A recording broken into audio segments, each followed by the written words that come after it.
Nuwun Ustaz Sis. Assalamualaikum warahmatullahi wabarakatuh.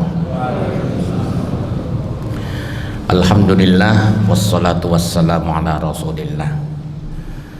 Ya, judulnya tanya jawab seputar salat. Tapi saya kasih pengantar 5 menit aja. Standar benar tidaknya sholat seseorang itu tergantung pada kesesuaiannya dengan contoh yang diberikan oleh Nabi sallallahu alaihi wasallam. Sallu kama ra'aitumuni usalli, rawahul Bukhari. Salatlah kalian sebagaimana kalian melihat aku salat. Ya, jadi ya harus ada dalil Quran dan hadisnya yang makbul. Hadisnya harus sahih atau hasan. Ya, kalau dhaif jiddan, maudhu, palsu, maka kita tidak pakai. Kalau hadisnya hasan li goirihi, hasan karena yang lainnya, hadis-hadis dhaif, tapi dhaifnya tidak keterlaluan dan ada jalur lain yang mendukungnya, maka dia bisa naik menjadi hasan li goirihi, hasan karena yang lainnya. Itu kita masih bisa pakai. Gitu ya. Monggo kita mulai. Kalau ada pertanyaan, saya akan coba untuk jawab. Monggo. Assalamualaikum warahmatullahi wabarakatuh. Waalaikumsalam warahmatullahi wabarakatuh. Bagaimana hukumnya, Pak, seorang makmum yang bermakmum terhadap makmum lain? Jadi sering terjadi ketika sholat sudah selesai, ada jamaah yang terlambat datang, terus karena tidak membuat jamaah lain, dia bermakmum terhadap makmum yang tertinggal 2 rakaat atau 1 rakaat. Seperti itu, karena saya pernah mendengar ada ulama yang mengatakan itu tidak diperbolehkan. Yang kedua, bagaimana sikap kita sebagai makmum yang diangkat menjadi imam ketika sholatnya itu contoh seperti sholat maghrib, kita ketinggalan 2 rakaat, tentunya sholat kita karena dijadikan imam oleh oleh jamaah yang tertinggal tadi, apakah kita membaca Al-Fatihah dengan dikeraskan atau seperti apa? Karena ini sering kali terjadi di beberapa tempat. Mohon maaf apabila saya ada kesalahan. Terima kasih. Assalamualaikum warahmatullahi wabarakatuh. Waalaikumsalam warahmatullahi wabarakatuh. Makmum yang terlambat itu sunnah untuk mengikuti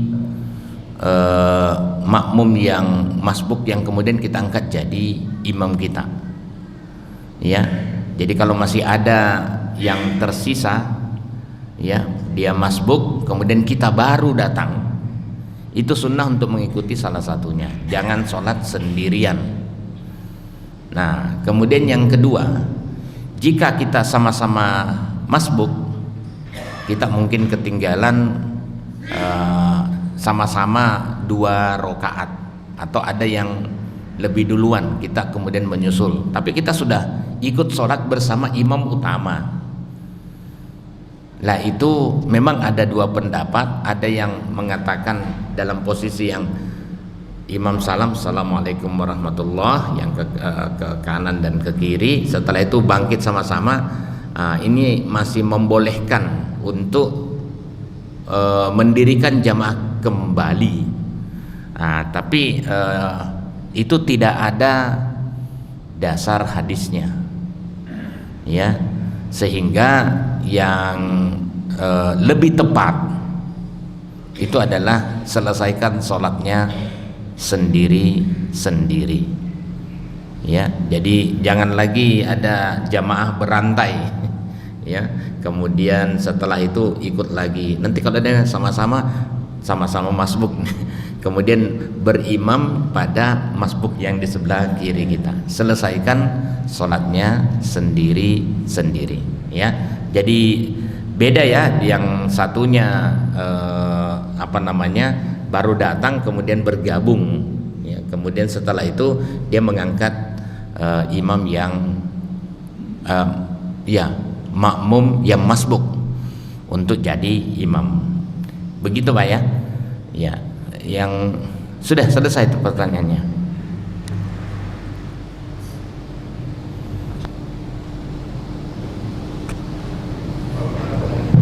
Ya. Lantas bagaimana sikap kita ketika kita tadi menjadi imam yang masbuk tadi? Biarkan bacaannya, ya kan? Kita ya. baru dapat 1 rakaat misalnya untuk sholat maghrib. Apakah di rakaat kedua kita menjaharkan bacaan Al-Fatihah dan surat lainnya seperti itu? Iya.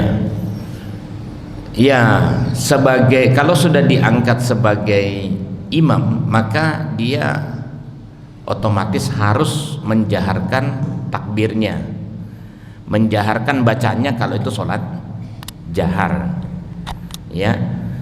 Cuman ini dia adabnya, kalau sudah ada yang bermakmum menjadi sebuah jamaah, maka jangan lagi membentuk jamaah baru, karena aturannya tidak boleh dalam satu masjid itu terjadi ada 2 jamaah yang sedang sholat di sana ya. Itu aturan dasarnya ya, kecuali kalau misalnya memang tidak tahu. Jadi kalau misalnya sudah ada yang berjamaah, silahkan bergabung di sana.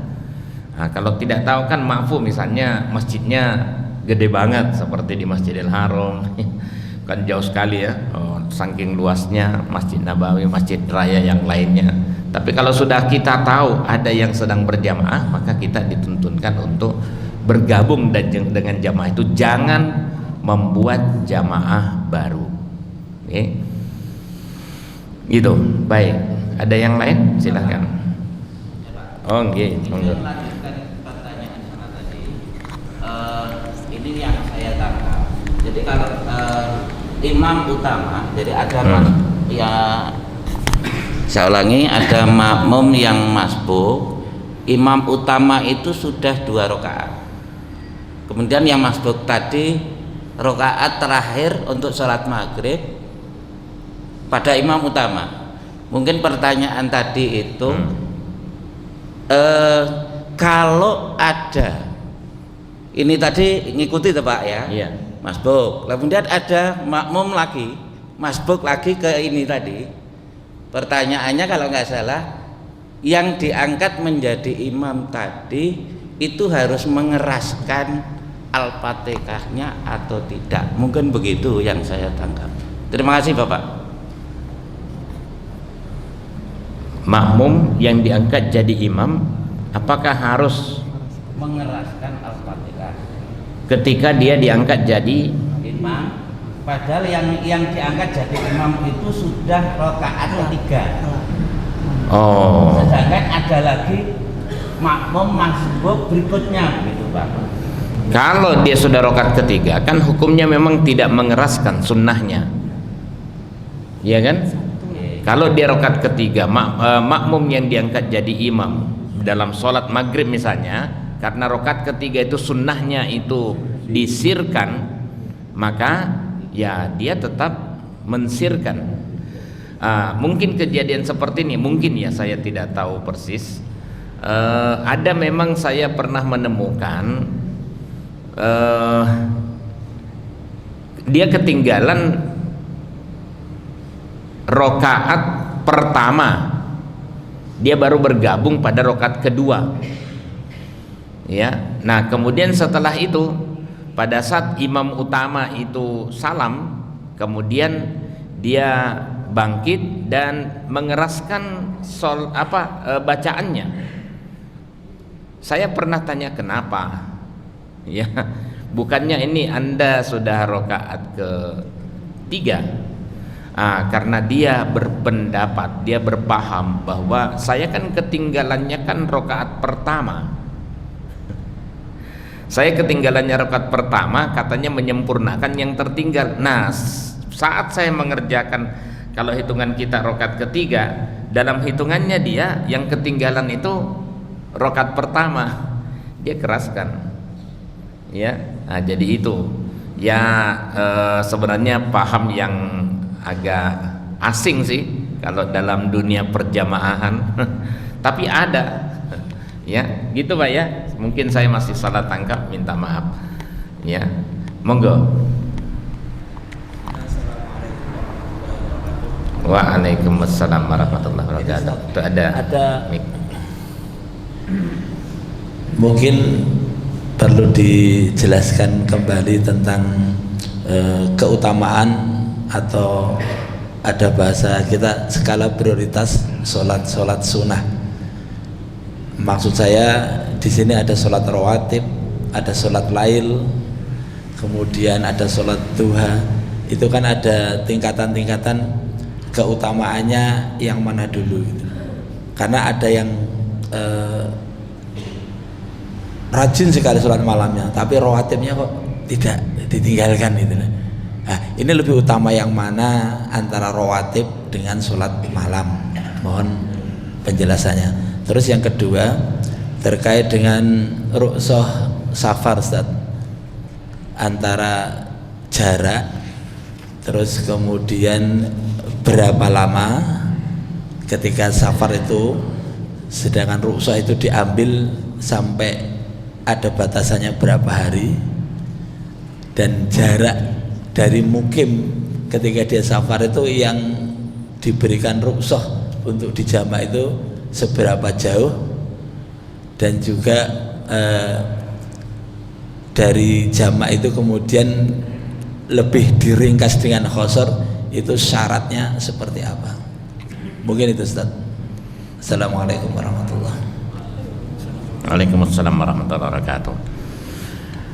Nabi sallallahu alaihi wasallam pernah bersabda, sebaik-baik sholat itu setelah sholat wajib adalah sholat malam ya, jadi sholat malam itu yang paling utama. Tetapi sholat apa lagi? Ya sholat duha termasuk. Nah, dalam kondisi ini Nabi sallallahu alaihi wasallam kalau misalnya sedang dalam perjalanan pun, nah ini sedang dalam perjalanan pun, itu kalau Nabi dalam perjalanan sholat sunat rawatibnya beliau tinggalkan ya, tidak ada sunnahnya, beliau tinggalkan sholat sunat rawatibnya. Ya bagaimana mungkin, sudah dikasih diskon dia kembalikan ya, jadi sudah tinggalkan sholat ini, yang ada jamak qasar, selesai ya. Nah, tapi kalau di kita yang namanya sunnah, yang terbaik adalah lakukan ya. Memang ada hadis-hadis mengatakan ini paling utama, tapi bukan berarti yang lain tidak utama ya. Yang namanya sunnah lakukan. Bisa kita lakukan sholat sunat rawatib, karena dalam hadis yang lain itu dikatakan, kata Abu siapa namanya, saya hafal betul sholat sunatnya Nabi sallallahu alaihi wasallam ya, hafidtu minan Nabi sallallahu alaihi wasallam asra rakaat, 10 rakaat. Nah, bagaimana penjelasannya? Rakaataini qabla zuhur, 2 rakaat sebelum sholat zuhur, wa rakaataini ba'daha, dan 2 rakaat setelahnya, setelah zuhur, wa rakaataini ba'dal maghrib ya. Di situ tidak disebutkan qoblal asr ya, tapi langsung 2 rakaat setelah maghrib, fi baitihi, di rumahnya, wa rakaataini ba'dal isya, dan 2 rakaat setelah sholat isya, fi baitihi, di rumahnya, wa rakaataini qabla sholatis subhi, dan 2 rakaat sebelum sholat subuh. Ya, jadi ini yang biasa beliau lakukan. Jadi kalau misalnya sempat, udah lakukan apa yang bisa kita mampui, semampu kita, gitu Pak ya. Jadi kita tidak melihat, ya memang ini ada beberapa hadis yang dikatakan, tapi dalam rutinitas Nabi Sallallahu Alaihi Wasallam hampir tidak pernah meninggalkan. Ya, ada lagi ya sholat sunat yang lain ketika datang, ya datang ke masjid, ya tahiyatul masjid, ya. Istilah tahiyatul masjid itu sebenarnya istilah yang dimunculkan oleh ulama, bukan oleh Nabi Sallallahu Alaihi Wasallam. Nabi hanya bilang, kalau kamu masuk masjid sebelum duduk maka sholatlah 2 rakaat. Ya, nah, itu juga penting. Ya, kenapa? Ya, biasanya kalau khutbah Nabi Sallallahu Alaihi Wasallam sudah menganjurkan untuk kita mendengarkan. Tapi kali ini ketika sedang khutbah ada yang datang, lalu Nabi Sallallahu Alaihi Wasallam nanya pada yang baru datang, tampak dia belum melaksanakan sholat 2 rakaat, ya sedang khutbah, ya khutbah Jumat itu penting. Nabi Sallallahu Alaihi Wasallam sudah sholat belum? Nanya kepada orang yang baru datang itu, belum sholat 2 rakaat. Nah gitu. Nah, sambil Nabi Sallallahu Alaihi Wasallam ceramah. Jadi gitu ya. Jadi sunnah sedapat mungkin kita laksanakan dengan sebaik-baiknya. Terkadang itu ada ketika Ramadan itu ba'da isya itu ditinggalkan, tapi kemudian tarawihnya di jalan. Nah ini menurut saya itu keutamaannya ini harusnya ba'da dulu atau tarawihnya. Ya. Ya, jelas sholat 2 rakaat dulu ba'diyah. Itu tadi saya katakan termasuk yang utama, wa raka'ataini ba'dal isya, ya. Nah, kalau Ramadan ya beliau laksanakan. Nah, kemudian tarawih ya seperti yang pernah saya katakan bahwa Nabi Sallallahu Alaihi Wasallam sebenarnya tidak tarawih berjamaah pada masa Nabi ya, setelah sholat isya sebenarnya, ya. Tapi boleh, itu tradisi itu muncul pada masa Umar bin Khattab, kekhalifahannya itu, ya. Makanya di belakang itu setelah Umar ngobrol sama Abdurrahman bin Qori dan sahabat-sahabatnya, di akhir malam itu diskusinya, saya kok menginginkan orang-orang yang sholat malam sendiri-sendiri, ya. Ya ada dengan sendiri, ada juga dengan kelompoknya, itu diimami saja, ya diimami saja oleh salah satu dari kita, jangan sendiri-sendiri, ya. Itu disebutkan dalam hadis Bukhari dan Muslim itu. Nah, kemudian setelah itu semua sepakat, karena Nabi Sallallahu Alaihi Wasallam ya ada juga waktu mengerjakan sholat malam setelah sholat isya di awal. Ya ada, ya Al-Muzammil juga menjelaskan itu, ya ayat paling terakhir itu tentang waktu sholat.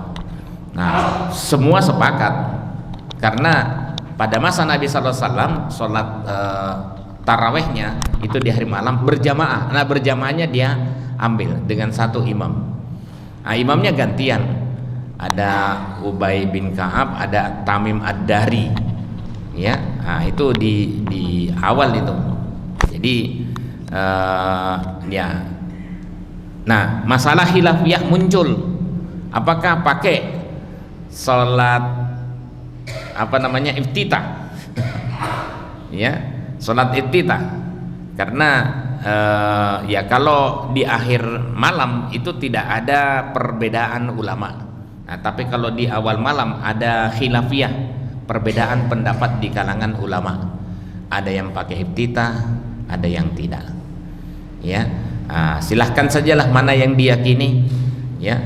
Kalau di Muhammadiyah karena dia merupakan sholat malam dan dalil untuk sholat mengawali dengan iftitah, sholat pembuka itu juga jelas, ya. Idza qama ahadukum minal lail falyaftati sholatahu bi rak'atain khafifatain. Nah, Muhammadiyah tidak membedakan ya sholat malam di awal malam dan di akhir malam, tentu lebih utama di akhir malam. Tapi kalau di awal malam karena tidak ada bedanya, maka dia katakan ya bukalah. Yang penting awali dengan sholat 2 rakaat setelah sholat isya, kan sudah selesai. Masalah khilafiyah yang tidak sependapat silahkan tunggu sebentar, memberikan kesempatan bagi saudaranya yang meyakini adanya sholat iftitah di awal malam setelah sholat isya itu, ya, nah, gitu kira-kira. Tapi 2 rakaatnya dilaksanakan, gitu ya, karena itu sunnah. Baik, ada yang pertanyaan kedua sudah. Sholat safar jaraknya berapa gitu? Ya, ada juga perbedaan pendapat di kalangan ulama, ya, jarak dan lamanya, waktunya, ya. Ada yang mengatakan 3 farsah, ya. Kalau di dalam buku ini lebih panjang penjelasannya.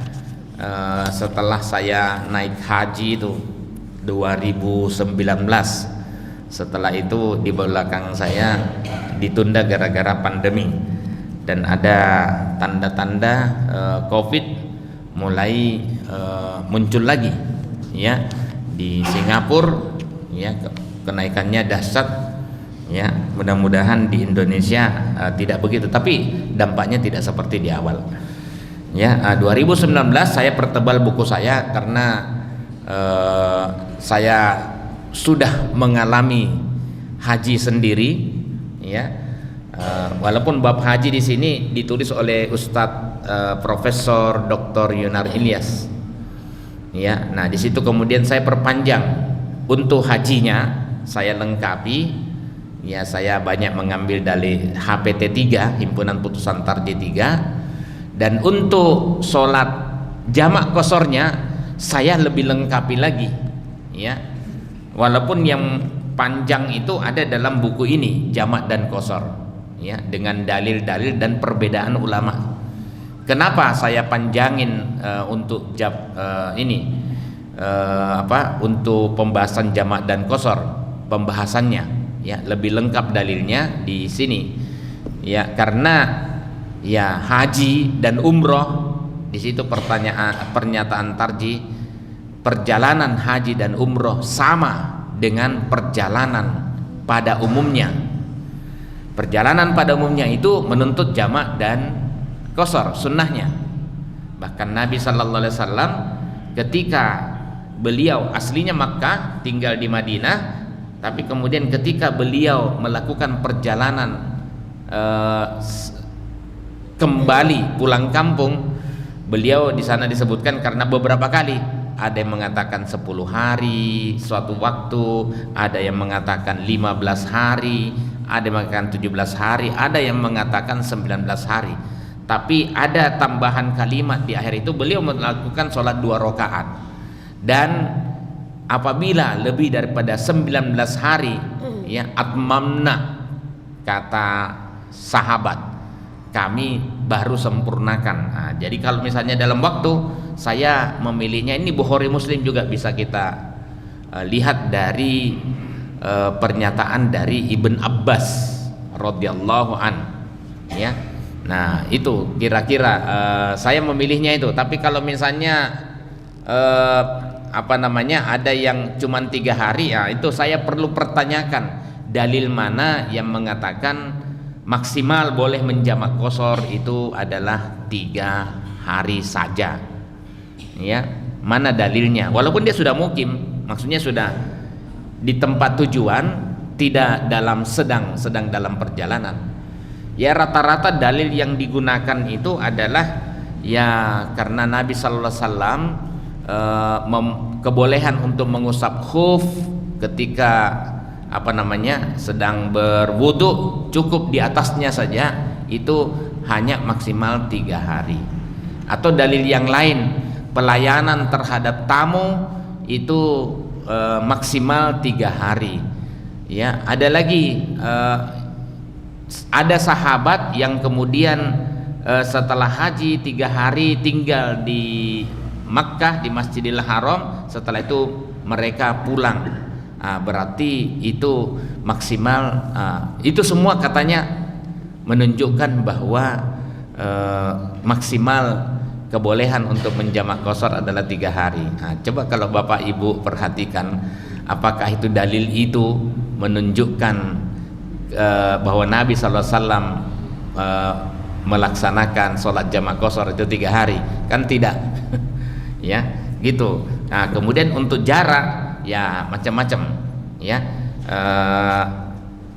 Ada yang mengatakan 90 kilometer, ya. Kalau di sini saya katakan jarak safar yang dibolehkan jamak dan qashar.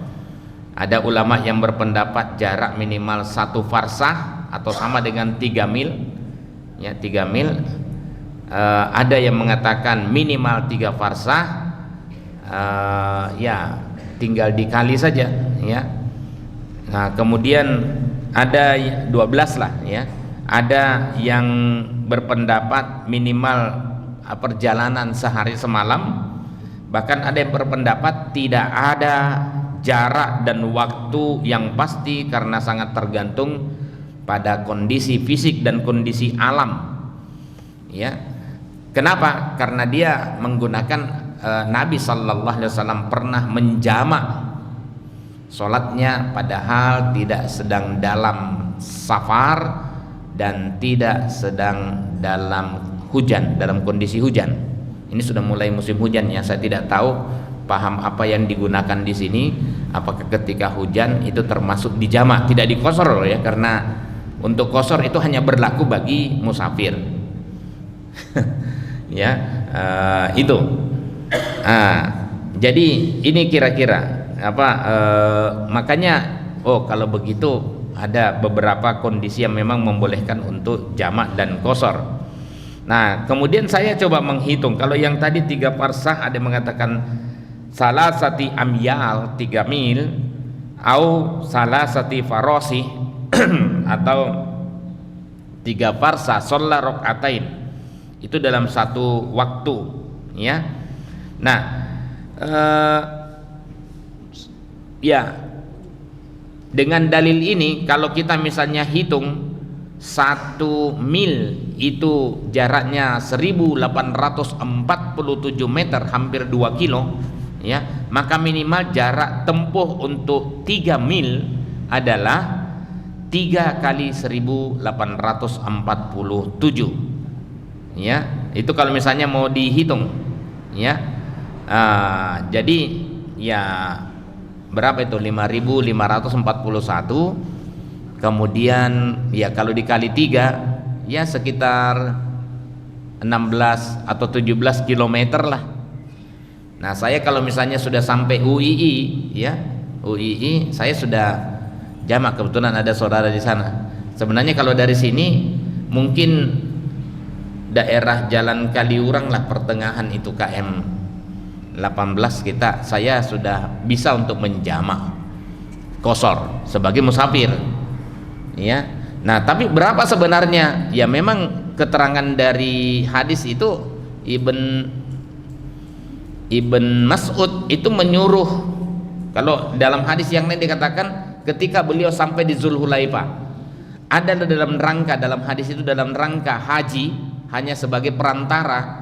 Zulhulaifah itu kan sekitar 7 mil, ya sekitar 12 kilometer antara Madinah dengan Zulhulaifah, 12 kilometer. Beliau sudah jamak qashar di sana. Ada hadis yang menyebutkan itu dalam rangka haji, tapi ada juga hadis yang tidak menyebutkan itu, hanya sampai Zulhulaifah beliau sudah jamak qashar. Ya, Ibn Mas'ud kalau tidak salah dalam Bukhari itu juga ketika baru keluar 3 mil beliau sudah menjamak qashar sholatnya. Nah, tapi itu memang dalam rangka ada tujuan yang lebih jauh. Jadi kalau sudah keluar rumah, sempat itu di perdebatan di Musyawarah Nasional Majelis Tarjih, ya, sampai tarjih itu bilang ketika keluar rumah, di depan rumah, masjid depan rumah, orang sudah boleh jamak qashar kalau niatnya berangkat. Saya katakan Tapi tapi itu tidak disepakati. Ya, ada pendapat di kalangan ulama tarjih yang bilang begitu.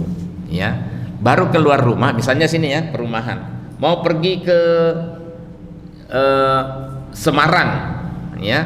Nah, baru keluar rumah, baru sampai masjid sini kok sudah azan, sholat dulu. Karena memang begitu sunnahnya. Ya, sholat dulu.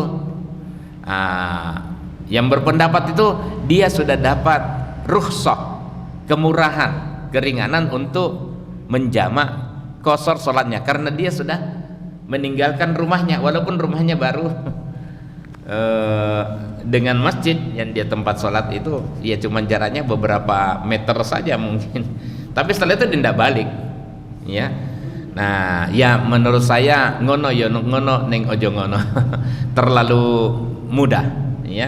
Jadi kalau misalnya perjalanan, kalau Ibn Mas'ud itu ya dia suruh keluarganya untuk sholat aja, ya, dalam jarak 3 mil, gitu ya. Baik, ada yang lain? Oke, monggo.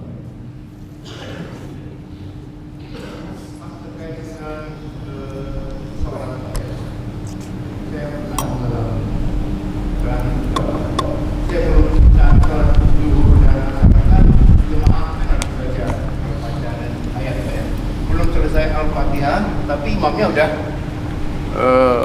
rukuk, Pak. Ya, jadi bagaimana, apakah kita mengikuti imam atau kita selesaikan Al-Fatihah dulu, Pak? Nah, karena kan di zuhur itu kan ya kadang-kadang ada imam yang cepat itu, Pak, ya. Kita belum selesai Al-Fatihah, beliau udah rukuk kan. Nah, jadi apakah kita menyelesaikan Al-Fatihah atau langsung mengikuti imam? Itu pertama. Yang kedua, terkait dengan kesempurnaan sholat, terkait bacaan, Pak, ya. Kadang-kadang kita sering dengar dari sholatnya tidak sah kalau bacaannya tidak sempurna, kan. Masalah sempurna ini bagaimana, Pak? Karena terkait dengan bacaan Al-Quran, Pak, ya. Mungkin orang Sumatera dengan orang Jawa beda, Pak, ya. Orang Jawa dengan orang Arab juga beda. Jadi kesempurnaan dalam bacaan itu bagaimana? Demikian, terima kasih. Assalamualaikum warahmatullahi wabarakatuh. Waalaikumsalam warahmatullahi wabarakatuh. Terima kasih.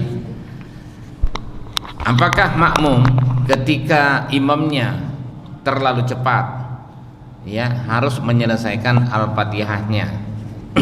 Dalam aturan berjamaah, idza kabbara fakabbiru. Jadi awalnya itu innama ju'ilal imam liyutamma bi fala tahtalifu alaihi. Apabila imam itu dijadikan hanya untuk diikuti, fala takhtalifu alai, jangan kamu menyelisihinya. Fa idza kabbara, maka bila imam bertakbir, fakabbiru, maka bertakbirlah. Apabila imam ruku, farka'u, maka rukuklah. Apabila imam i'tidal, mengucapkan sami Allahu liman hamidah, maka ucapkanlah Rabbana lakal hamd.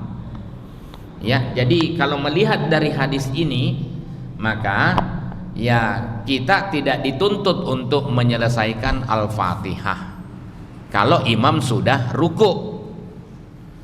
Tapi imam ini kok selalu saja cepat dalam memimpin sholat zuhur dan asar. Kan memang kecepatannya beda, ya. Kalau sholat yang bersuara jahar, ya, itu dititeni betul itu. Coba aja perhatikan sholat bersuara jahar dengan imam yang sama, itu lambat, bahkan Al-Fatihahnya dipotong-potong, kan. Ya, alhamdulillahirabbil alamin Ar-Rahmanir-Rahim. Tapi pada saat sholat yang bersuara sir, speedy, ya, cepat sekali. Kenapa? Karena pada saat orang sholat bersuara sir, apalagi dia tidak qomat kamit, itu bisa dipastikan dia tetap membaca pada saat dia menarik nafas. Padahal sunnahnya kalau kita sedang sholat ya bersuara tapi sangat lirih, hanya boleh terdengar oleh telinga kita, tidak oleh tetangga kiri kanan kita. Ya, itu tuntunannya. Jadi tidak sampai terdengar, kita saja mendengar. Tapi intinya qomat kamit. Nah, kalau tidak qomat kamit hanya dalam hati, disitulah letak kecepatannya. Ya, coba suara itu kapan keluar? Kalau kita sedang meniupkan angin dari mulut kita.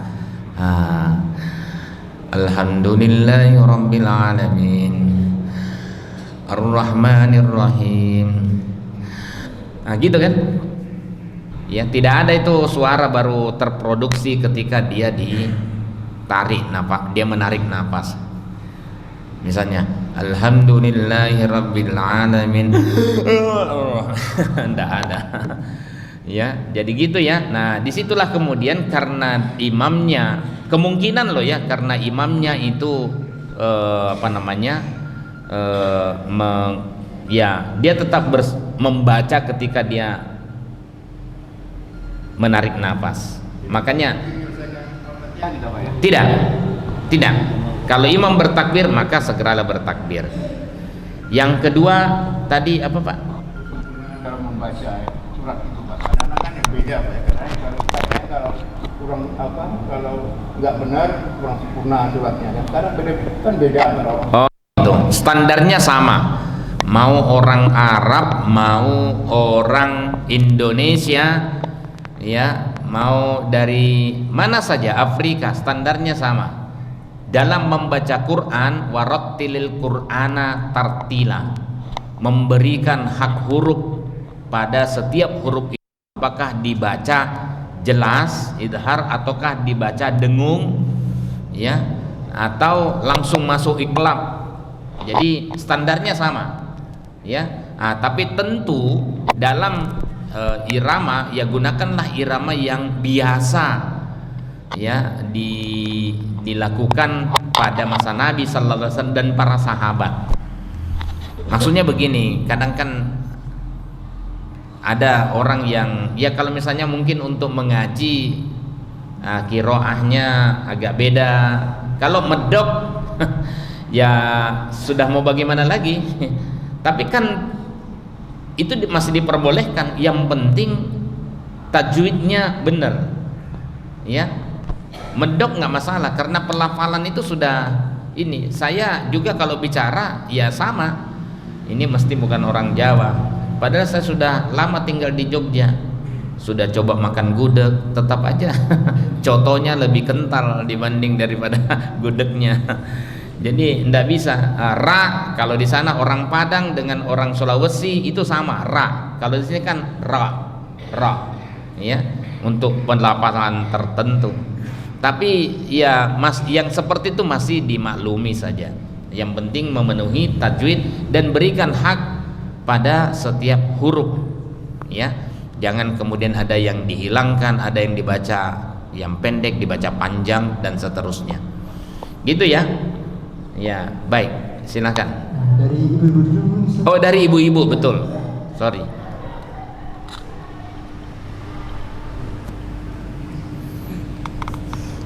Assalamualaikum warahmatullahi wabarakatuh. Waalaikumsalam warahmatullahi Selamat wabarakatuh. pagi Ustadz. Mau bertanya soal sholat yang paling sederhana yang kita lakukan tiap hari adalah takbiratul ikram, Ustadz. Ihram, ya. Nah, ketika kita melafazkan itu pertama kali kita dengan sikap sempurna tangan kita. Kemudian ketika mau ruku ada beberapa saya lihat itu ada tanpa takbir tanpa tangan sempurna langsung langsung ruku. Nah, ini yang benar seperti apa Ustadz? Kemudian ketika rakaat kedua pun ada yang langsung tangan di atas dada atau perlu kita takbir lagi dengan tangan sempurna. Gitu Ustadz, mohon pencerahan. Assalamualaikum warahmatullahi wabarakatuh. Waalaikumsalam warahmatullahi wabarakatuh. Matur nuwun. Saya bacakan hadisnya saja. Iftatahat takbir fis shalah.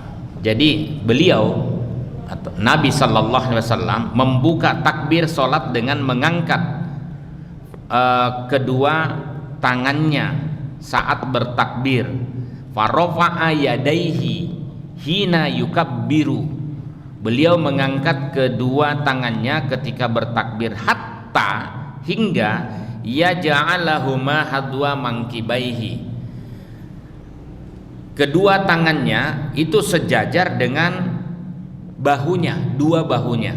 Jadi kalau misalnya bertakbir Allahu Akbar, ini berdasarkan ini hadwa mankibaihi, tapi nanti akan ketemu yang mengatakan apa, hatta yuhadhiya bihima udunaihi, hingga kedua tangannya sejajar dengan kedua telinganya. Jadi caranya kalau mau sejajar dengan kedua telinga ini, karena ada bahu dan telinga, kira-kira titik koordinatnya itu ketemunya di sini, Allahu Akbar. Ya, jadi dua-duanya tercover. Ya, dua hadis itu semuanya sahih. Ya, nah itu. Kemudian wa idza kabbara lirruku, dan apabila beliau bertakbir untuk ruku, fa'ala mislahu, beliau melakukan hal yang sama dengan yang itu. Ya, ini saya contohkan. Sudah begini ya, apabila beliau bertakbir untuk ruku, beliau fa'ala mislahu, melakukan hal yang sama. Bagaimana yang sama itu? Mengangkat kedua tangannya sejajar dengan bahunya dan sekaligus telinganya, Allahu Akbar, baru kemudian begini, ya, dan seterusnya. Ya, wa idza qala sami Allahu liman hamidah, dan apabila beliau mengatakan sami Allahu liman hamidah, fa'ala mislahu, beliau melakukan hal yang sama ketika takbiratul ihram. Ya, sami Allahu liman hamidah, sama. Ya, nah setelah itu waqala, lalu beliau mengucapkan Rabbana walakal ham atau Rabbana lakal ham. Ya, nah wala yaf'alu dzalika, dan beliau tidak melakukan hal itu hina yasjudu, ketika beliau sujud.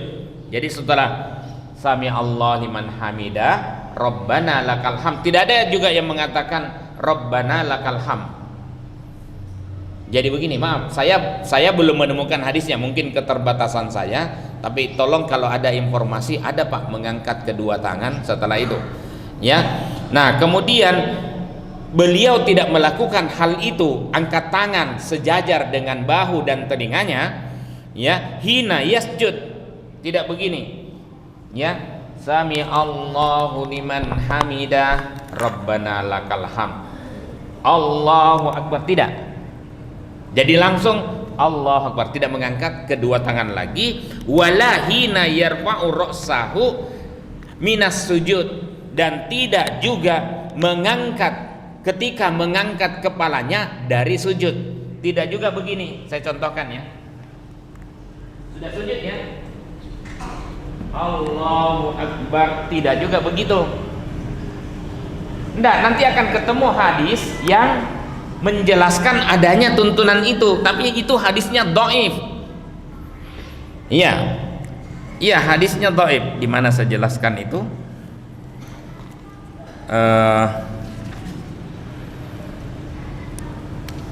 Ya,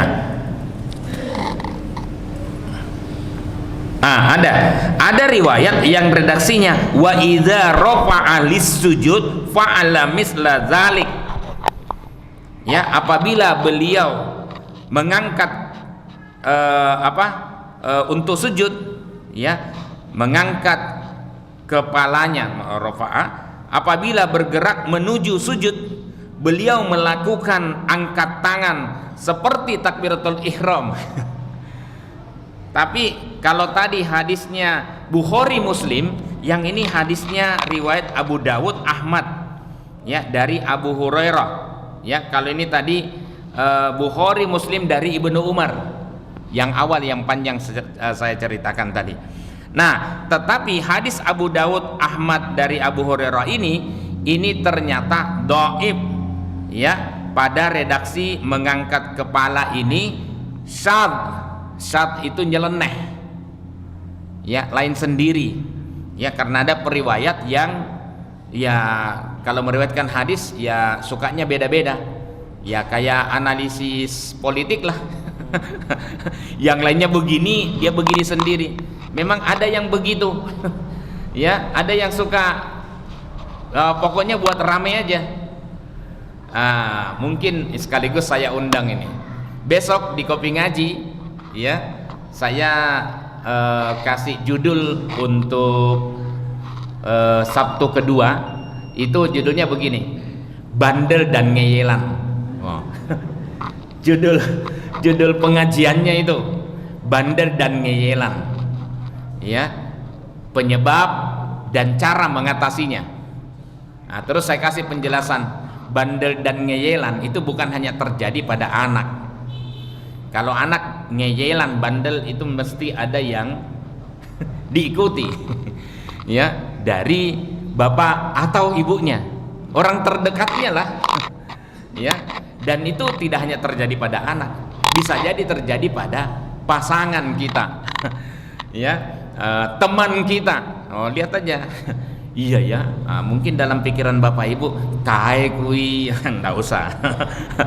Ya, nah besok mudah-mudahan bisa hadir ya di. Tapi jangan-jangan di sini ada pengajian, ya monggo. Ya, bandel dan ngeyelan di belakang rumah saya, Oma Sawabode. Cari mapnya di situ. Nanti saya share. Jadi gitu ya, hadisnya syad dan bertolak belakang dengan lafal hadis sahih pada umumnya. Gitu ya. Jadi bukan pada saat menuju sujud dan bukan pada saat bangkit dari sujud. Itu tidak ada angkat tangan. Tetapi yang begitu nanti akan ketemu di tradisi sholatnya Syiah. Tradisi sholatnya Syiah itu ketika ruku dia angkat ketika sujud dia angkat kedua tangan, ketika bangkit dari sujud dia angkat lagi, ya. Dan yang kedua itu mungkin terjadi pada orang yang ya memang dia kira semua gerakan itu selalu angkat tangan. Baik, ini sampai jam berapa? Jangan-jangan soto sudah soto apa? Sudah siap? Masih? Oh boleh. Oh silakan Ustadz Siman. Oh masih ada ibu satu karena mic-nya di sana. Iya, sorry. Tadi Ustadz, yang pertanyaan yang kalau rakaat kedua apakah harus angkat tangan, mungkin belum dijawab. Oh kalau rakaat kedua sebenarnya bukan rakaat kedua karena umumnya memang rakaat kedua pada rakaat apa namanya? Ya ketika imam sudah dari duduk tahiyat kemudian bangkit, ya, beliau itu mengangkat kedua tangannya bangkit pada rakaat ketiga, ya, beliau mengangkat kedua tangannya.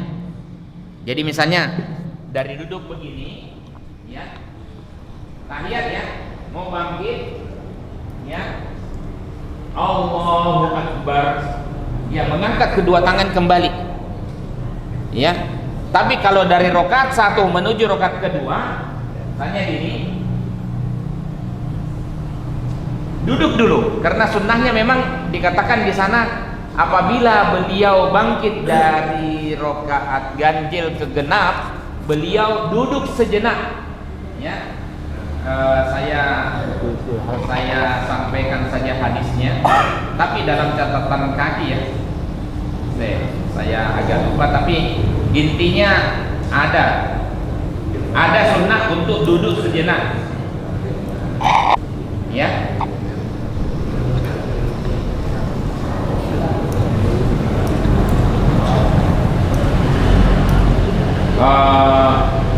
Saya lupa tempatnya.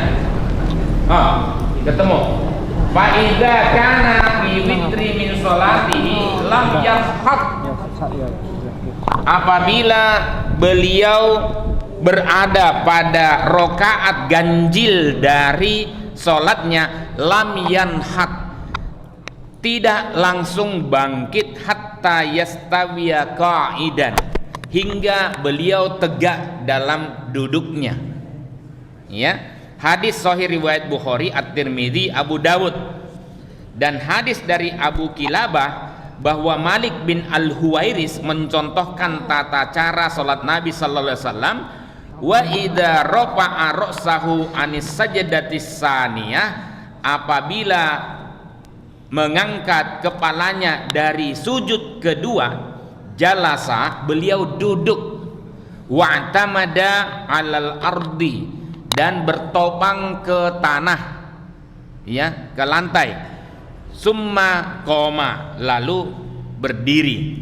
Jadi kalau misalnya kita praktekkan begini, rakaat ganjil ya,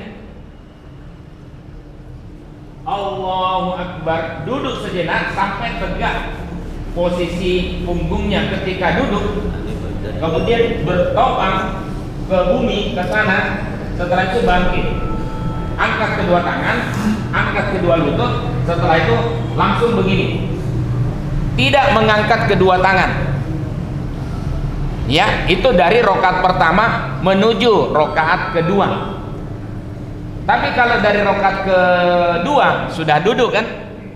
Nah, dari rakaat kedua tadi yang ditanya angkat tangan, duduk, tahiyat, ya. Setelah itu bangkit, kedua tangan, setelah itu angkat kedua tangan, angkat kedua lutut, baru kemudian Allahu Akbar. Gitu ya yang ditanyakan. Monggo. Oh, baik, matur nuwun Ustadz Siman, maaf waktunya habis, sudah ada kode, sudah berarti sudah mateng yang di luar, sudah siap. Ya, kita akhiri dengan kafaratul majelis. Subhanakallahumma wa bihamdika asyhadu an la ilaha illa anta astaghfiruka wa atubu ilaik. Mudah-mudahan sholat kita semakin sempurna sesuai dengan sunnah Nabi sallallahu alaihi wasallam. Wassalamualaikum warahmatullahi wabarakatuh.